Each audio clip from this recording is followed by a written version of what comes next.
जैसा करोगे वैसा भरोगे। एक जंगल था जिसमें बहुत से जानवर मिलजुल कर रहते थे। उनके दरमियान बहुत इत्तेफाक पाया जाता था। ज़राफ़ा अपनी लंबी गर्दन की मदद से दरख्त के पत्ते तोड़कर अपने छोटे जानवरों को खाने को देता था और चालाक लोमड़ी आपस में छोटे जानवरों की दौड़ का मुकाबला करवाती थी और जो कोई हार जाता था उस हारने वाले जानवर को भी लोमड़ी के लिए खुराक का इंतज़ाम करना पड़ता था। इस जंगल में वैसे तो सब कुछ ठीक था, लेकिन पानी की कमी थी। एक दिन अचानक उस जंगल में एक हाथी आ गया। वो हाथी बहुत ज़ख्मी था। उसे देखकर उकाब उड़ता हुआ अपने शेर राजा के पास गया और उसे बताया।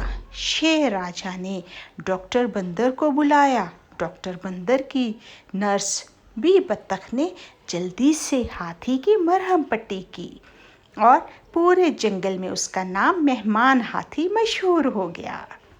शुतुरमुर्ग रोज़ाना अंडा देता और शेर राजा की बेगम शेरनी उसका सूप बनाती और एक तेज़ ताकतवर घोड़ा सर पर दौड़ता हुआ हाथी को सूप दे के आता।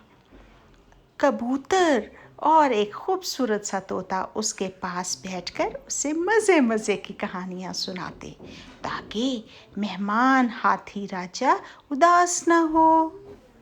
चंद दिनों में हाथी तंदुरुस्त हो गया और उसने शेर राजा से जाने की इजाज़त चाही।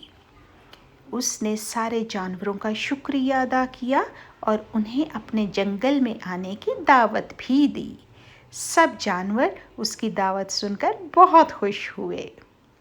हाथी ने सारे जानवरों से कहा कि आपको पता है कि आप सब क्यों खुश रहते हैं?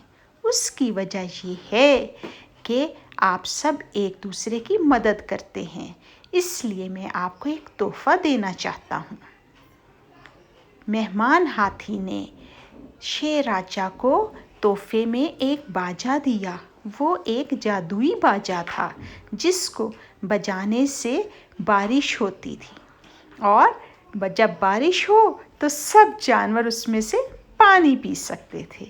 शेर राजा ये तोहफ़ा लेकर बहुत खुश हुआ और उसने हाथी का शुक्रिया अदा किया, क्योंकि अब इन सब जानवरों को पानी पीने के लिए, पानी की तलाश में जाने के लिए कहीं दूर नहीं जाना पड़ेगा और जब उन्हें प्यास लगेगी तो वो वहीं अपने जंगल में ही पानी पी सकेंगे।